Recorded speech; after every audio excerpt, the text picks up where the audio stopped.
ഞാൻ ദാവീദ് ഗൃഹത്തിന്റെ താക്കോൽ അവന്റെ തോളിൽ വെക്കും. അവൻ തുറന്നാൽ ആരും അടയ്ക്കുകയില്ല. ദൈവം തുറന്നാൽ ആർക്കും അടയ്ക്കാൻ കഴിയത്തില്ല.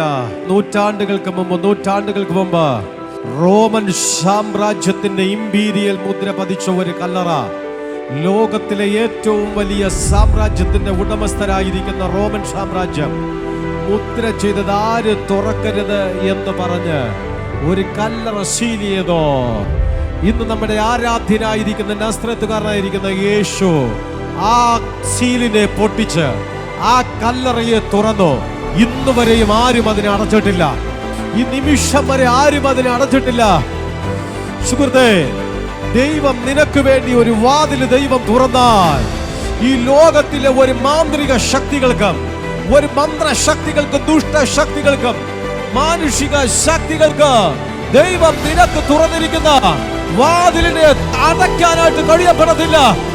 ചില തുറന്ന വാതിലുകളെ അടഞ്ഞു പോകുമെന്ന് ഭയപ്പെടുന്നവർക്ക് വേണ്ടി പരിശുദ്ധാത്മാവ് ദൂത് പറയുന്നു, ആർക്കും അടയ്ക്കാൻ പറ്റത്തില്ലെന്നോ. ഇന്ന് ദൈവം ചിലർക്ക് വേണ്ടി പുതിയ വാതിലുകൾ തുറക്കാൻ പോകുക.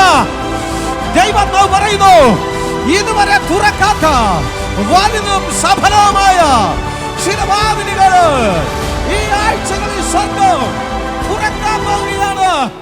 സംശയിക്കുന്നവന് ഒന്നും നേടാൻ കഴിയത്തില്ല. ദൈവിക വാഗ്ദത്വങ്ങൾ നിങ്ങൾ മുറുകെ പിടിക്കണം. പിശാച് പറയും ഞാൻ തുറക്കാൻ സമ്മതിക്കത്തില്ല എന്ന്.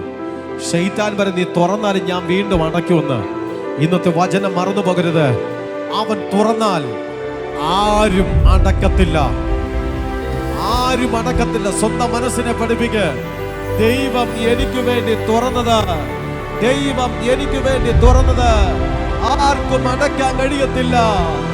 ദൈവം നിനക്ക് സ്വപ്നത്തിലൊരു വാഗ്ദത്വം തന്നു